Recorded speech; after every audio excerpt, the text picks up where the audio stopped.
farm here for about 6 years. It's a seasonal operation, so we winter over egg layers.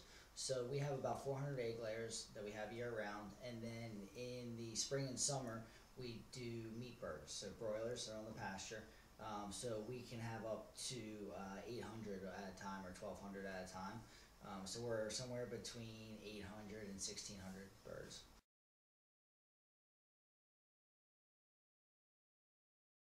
Those costs vary, dramatically based on weather and as we scale, we're a relatively young farm by comparison. But as we scale, those costs get diluted because there's infrastructure costs that you're not accounting for that year because they've been done a year before or 2 years before, whatever the case might be. But on average, we're talking about a cost that would be probably double or triple what the industrial commodity bird would cost. So we're looking at somewhere around $5 to $7 a bird. We can think of our chickens as two separate enterprises. We have the egg layers and the broiler chickens, the meat birds. Two separate breeds, two completely different ways that we raise them. So with the meat birds, we have them in what's called chicken tractors. They're floorless structures that get moved every single day. And what we've done is we know what our ground can metabolize as far as nutrient load from those birds per square foot. So we know the square footage of that shelter that they're in. We know it's there for 24 hours a year. It gets moved once a day, and it's only on that spot once a year. So we want to make sure that the animals that we have, the ground can support in a way that we don't have runoff, we don't have nutrient overload, and we have a density population that allows us to build dirt and build soil based on our rotation process instead of deteriorating the land.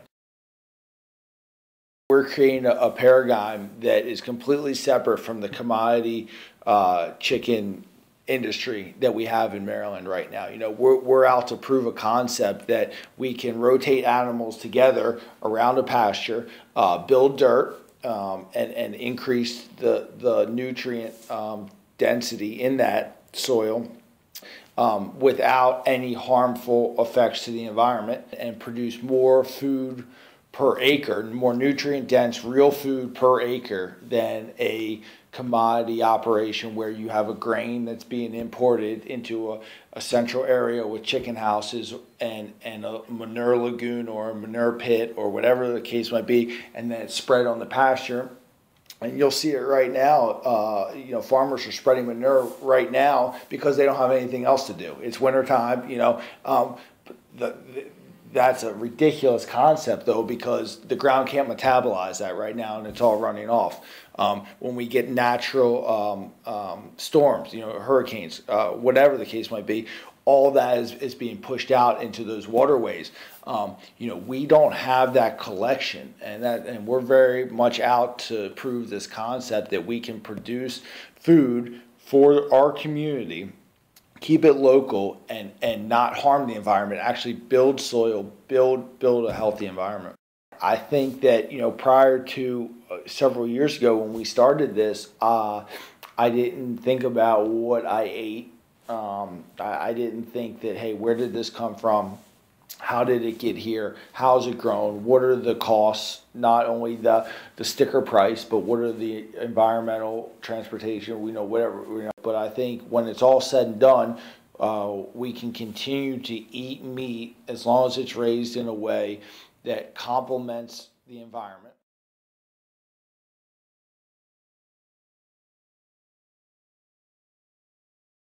Dr. Susan Gressens. My specialty is in aquatic ecology, freshwater ecology, and looking at the interactions between dissolved nutrients, algae, and grazing invertebrates, mostly in streams, but since I've come to Maryland, I've been learning a lot more about the Chesapeake Bay, working with local water monitoring groups.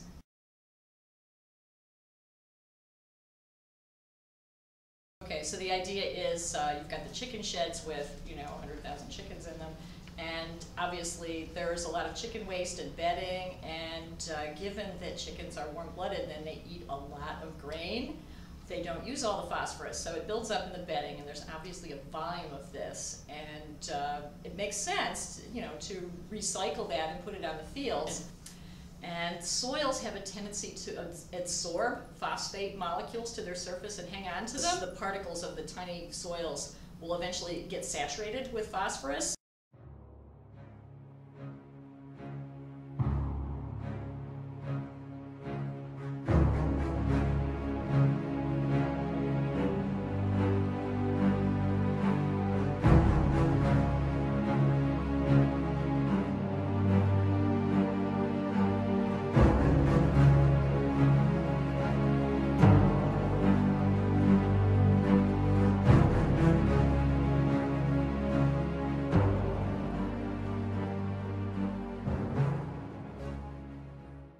So there still is an issue about, well, how do you get the phosphorus physically away from our area and take it someplace else? So it sounds like the soils really are getting close to saturation if they're not already over.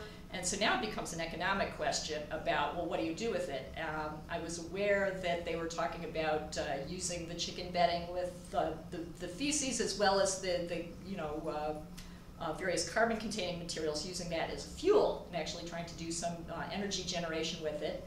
I haven't kept up on the details to know what the downsides of that would be, but you'd think, given the coal-powered plants that we have in Ohio, you'd think there ought to be a way to do that and not cause excessive air pollution, actually, that would be beneficial. So I don't know the details on that. And then otherwise, where do you ship it or do something to bring it back someplace else where it's more in need?